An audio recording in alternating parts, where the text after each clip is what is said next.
Assalamualaikum warahmatullahi wabarakatuh.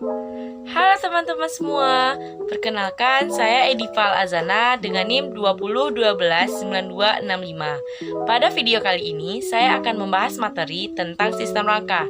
Teman-teman semua pada tahu belum apa itu sistem rangka? Sistem rangka adalah suatu sistem organ yang memberikan dukungan fisik pada makhluk hidup. Sistem rangka biasanya memiliki fungsi untuk menyimpan bahan mineral, tempat pembentukan sel darah, tempat melekatnya otot rangka, melindungi tubuh yang lunak, dan menunjang tubuh. Terdiri dari tengkorak, tulang rusuk, tulang belakang, tulang penopang, tulang bahu, rangka penopang tulang pinggul, tulang anggota badan atas dan bawah. Pada tulang-tulang dalam tubuh membentuk sistem rangka. Kemudian sistem rangka ini bersama-sama menyusun kerangka tubuh. Sistem rangka membentuk dasar dari tubuh manusia. Semua organ, daging, darah, otot, cair dan udara semuanya terkandung dalam tubuh memiliki kestabilan dan kekuatan tertentu karena tulang. Tulang-tulang ini didukung oleh sumsum tulang yang dihasilkan oleh bentuk energi paling murni di dalam tubuh. Nah, biasanya sistem rangka dibagi menjadi 3 tipe. Yang pertama eksternal, yang kedua internal, yang ketiga hidrostatik. Walaupun sistem rangka hidrostatik dapat pula dikelompokkan secara terpisah dari 2 jenis lainnya, karena tidak adanya struktur penunjang, rangka manusia dibentuk dari tulang tunggal atau gabungan seperti tengkorak yang ditunjang oleh struktur lain seperti ligamen, tendon, otot, dan organ lainnya. Struktur tulang pada manusia. Tulang-tulang dalam tubuh membentuk sistem rangka. Nah, di mana rangka manusia terdiri dari 206 tulang. Wow, banyak ya. Sistem rangka ini bersama-sama menyusun kerangka tubuh. Secara garis besar, rangka manusia terdiri dari 206 tulang tersebut dibagi menjadi 2. Apa aja itu? Yang pertama, rangka aksial atau sumbu tubuh. Dan yang kedua, rangka apendikuler atau anggota tubuh. Nah, berikut perhitungan jumlah keseluruhan tulang manusia yang akan saya jelaskan. Yang pertama ada tulang kepala yang membentuk tengkorak, ada 8 buah. Nah, yang kedua ada tulang muka yang membentuk ada sebanyak 14 buah. Lalu ada tulang telinga dalam, ada sebanyak 6 buah. Tulang lidah ada 1 buah. Tulang kerangka dada ada 25 buah. Tulang pembentuk tulang belakang dan gelang panggul 26 buah. Tulang anggota gerak atas 64 buah. Tulang anggota gerak bawah 62 buah.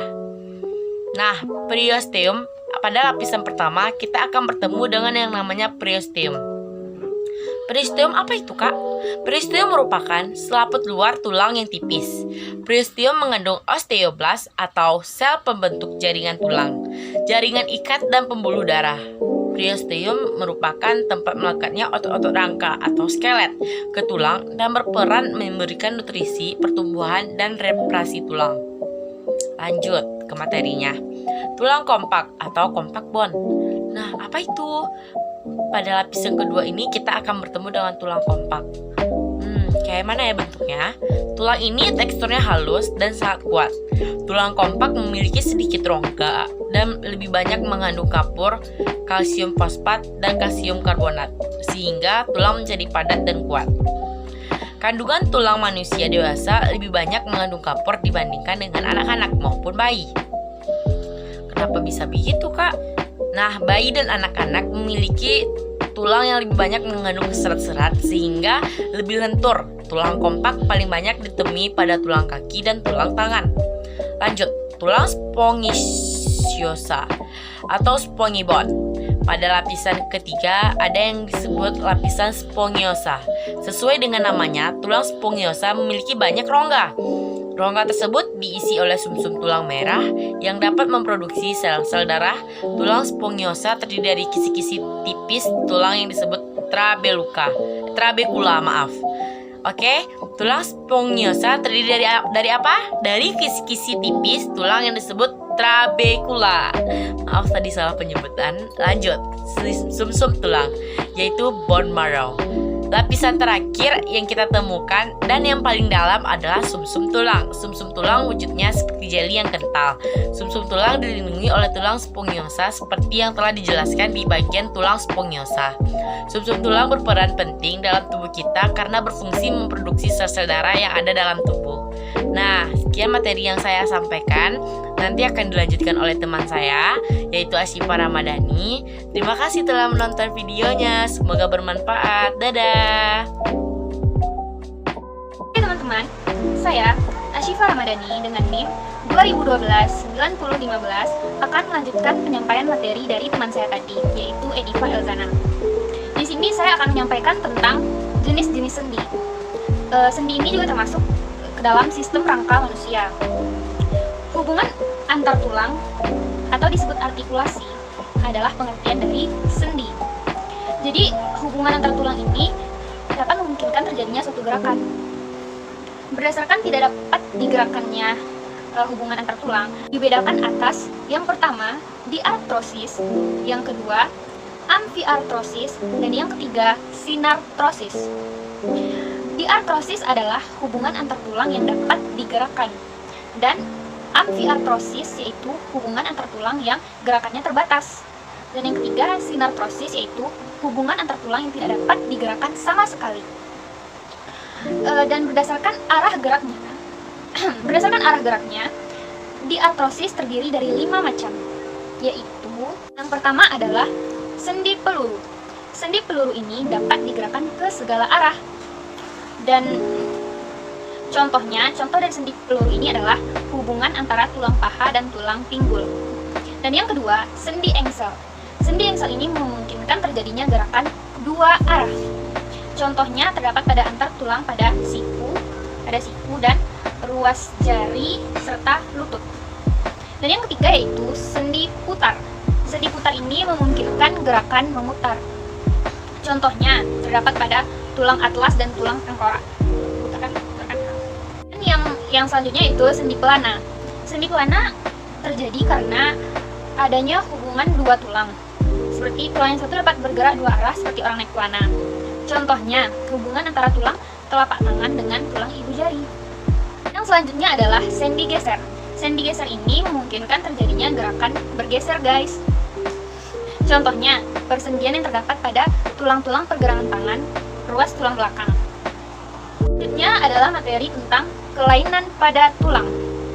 Yang pertama, kita sudah tidak asing lagi mendengar ini, yaitu osteoporosis. Biasanya ini terjadi kepada golongan-golongan tua atau yang sudah berumur. Jadi terjadilah kebanyakan, guys, tapi tidak menutup kemungkinan juga para golongan muda terkena osteoporosis juga. Penyakit osteoporosis adalah gangguan pada kesehatan tulang yang disebabkan oleh kurangnya zat kapur atau kalsium di dalam tubuh. Penyakit ini menyebabkan tulang mudah patah ataupun retak. Biasanya penyakit ini menyerang kaum wanita yang lanjut usia. Untuk mencegah penyakit ini, dianjurkan untuk memakan makanan yang baik untuk tulang, seperti makanan yang mengandung 47 vitamin D dan juga kalsium. Bahan makanan yang mengandung vitamin D dan kalsium terdapat pada susu dan ikan. Kedua yaitu polio. Penderita pada polio akan mengalami kelumpuhan yang menyebabkan tulang mengecil. Penyakit ini dapat dicegah dengan memberikan vaksin polio pada saat masih berusia di bawah 5 tahun. Jadi kayaknya mungkin anak-anak yang kadang imunisasi itu juga pakai vaksin polio ini gak sih? Iya mungkin ya. Yang ketiga ini juga sering kita dengar, guys, yaitu penyakit rematik. Kita lihat jeng. Penyakit rematik adalah penyakit yang menyebabkan nyeri pada persendian. Penyakit ini biasanya menyerang pergelangan tangan, kaki, dan siku. Dan yang selanjutnya yaitu TBC tulang. TBC tuberkulosis, enggak, beda. Seperti ini TBC tulang. Ini juga disebabkan oleh kuman tuberkulosis, guys. Jadi juga menyerang tulang ternyata. Tuberkulosis ini dapat menyebabkan tulang menjadi lemah hingga bernanah, yang menimbulkan rasa sakit yang luar biasa sakit. Selesai dengan kelainan tulang, tubuh manusia pada dasarnya terdiri atas rangka tulang, otot, dan kulit. Ketiga hal tersebut merupakan bangunan yang kuat dan lentur. Tulang adalah alat gerak pasif. Hal tersebut disebabkan hanya dapat bergerak jika digerakkan oleh otot, sedangkan otot merupakan alat gerak aktif. Hal ini disebabkan otot dapat berkontraksi dan berelaksasi. Kemampuan dari otot berkontraksi dan relaksasi akhirnya mampu menggerakkan tulang, disebabkan otot memiliki serabut tulang yang dinamakan myofibril. Di dalam myofibril terdapat protein kontraksi yang terdiri dari aktin dan myosin. Ada 206 tulang manusia yang membentuk rangka, sekaligus sebagai penopang tubuh. Selain digunakan sebagai alat gerak, tulang juga berfungsi sebagai pelindung organ dalam. Jadi kesimpulannya guys, berdasarkan pembahasan di atas, maka dapat ditarik kesimpulan bahwa sistem rangka adalah sistem yang memiliki fungsi untuk menyimpan bahan mineral, tempat pembentukan sel darah, tempat melekatnya otot rangka, melindungi tubuh yang lunak dan menunjang tubuh. Tulang-tulang dalam tubuh membentuk sistem rangka.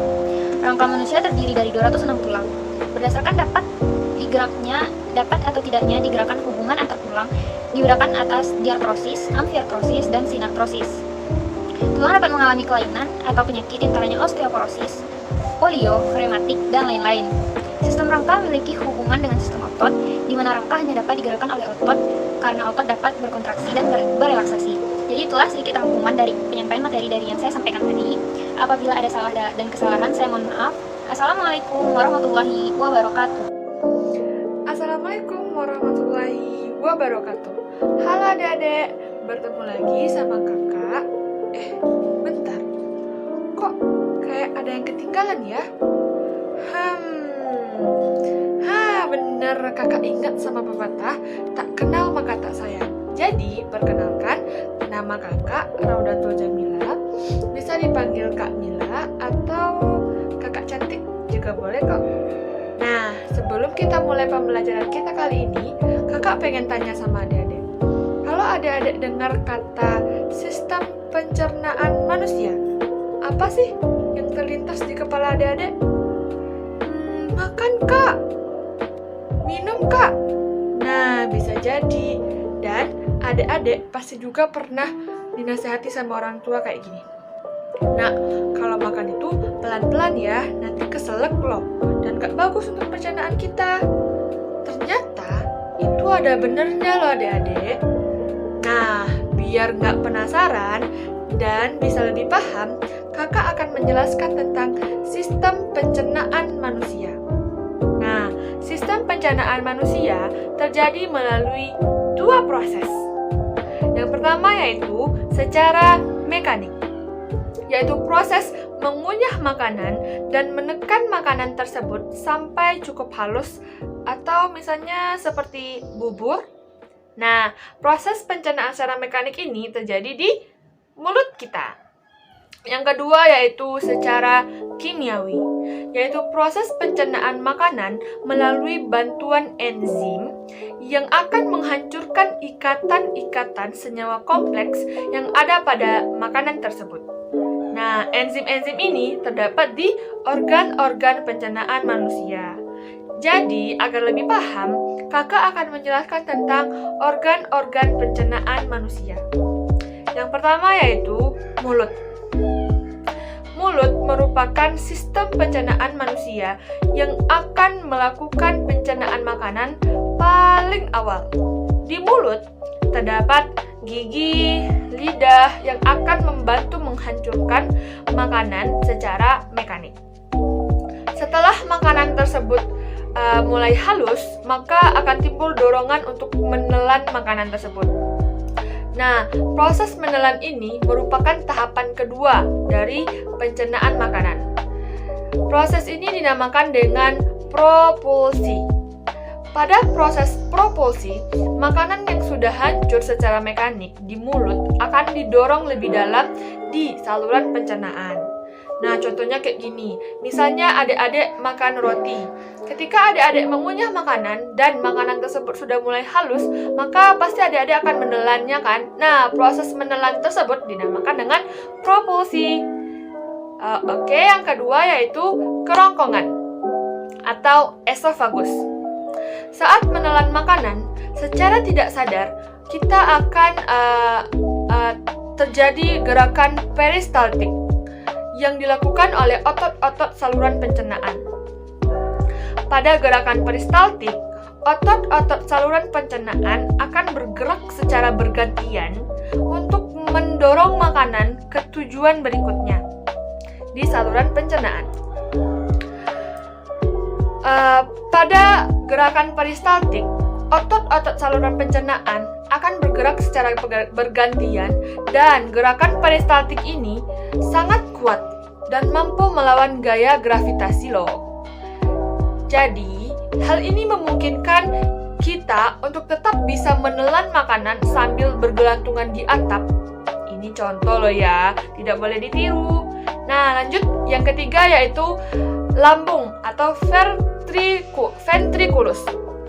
Nah, makanan yang sudah cukup hancur oleh proses pencernaan di mulut, yaitu secara mekanik, akan berubah menjadi semacam bubur yang disebut dengan chyme dan menuju ke lambung.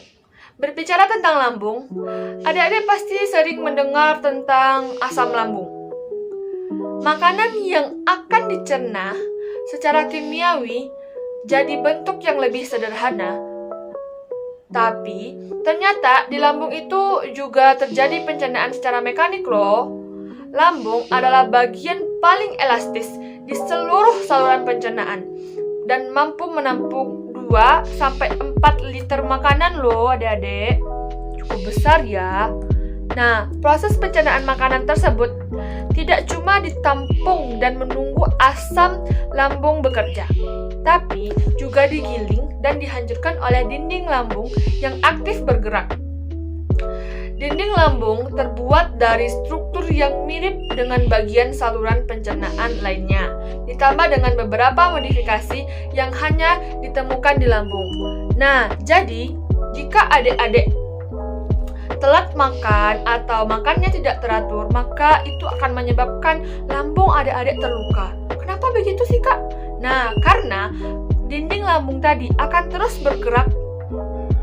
bergesekan. Jadi jika tidak ada makanan yang ada di lambung, maka dinding tersebut akan saling bergesekan dan menyebabkan luka.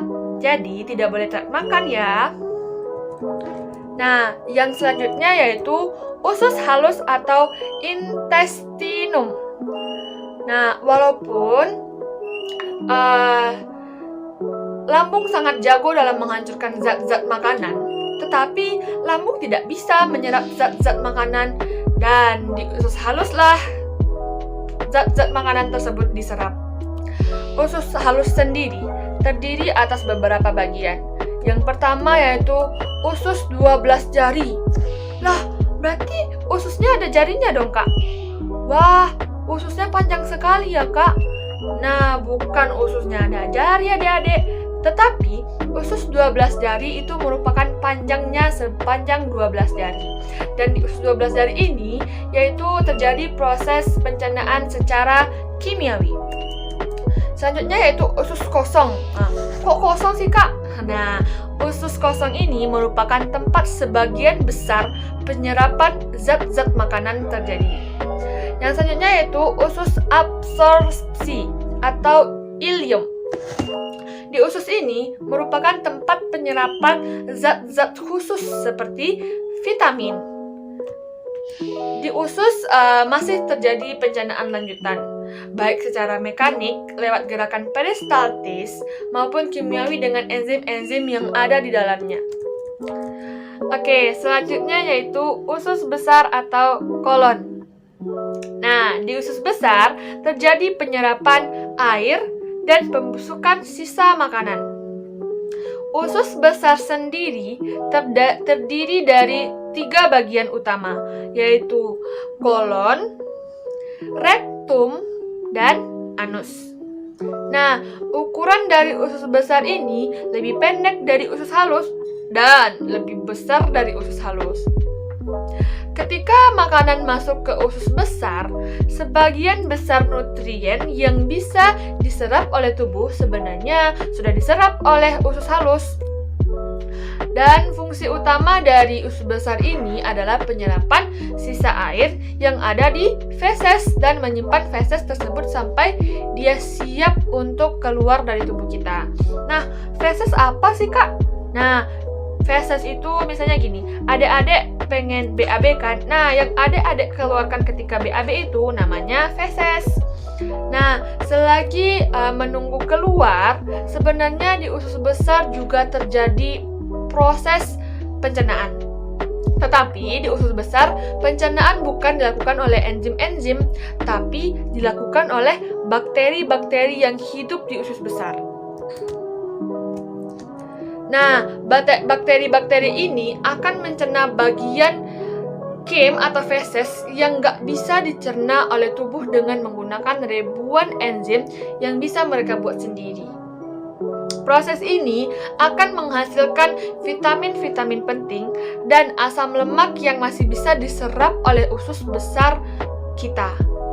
Selain itu, bakteri-bakteri ini juga menghasilkan gas-gas seperti karbon dioksida, metana, hidrogen, sulfida, dan merkaptan. Adik-adik pasti familiar deh sama gas-gas ini. Enggak, Kak? Baru denger? Nah, gas-gas ini nama lainnya bisa disebut dengan kantep. Nah, benar. Organ pencernaan selanjutnya yaitu anus. Makanan yang sudah selesai diproses pasti harus dibuangkan agar tidak menumpuk di tubuh. Maka dari itu, anus merupakan proses akhir untuk membantu pembuangan sisa makanan atau defaksi. Misalnya gini, adik-adik punya kolam ikan dan pasti ada air mengalir terus kan yang dialirkan ke kolam agar ikannya bisa hidup.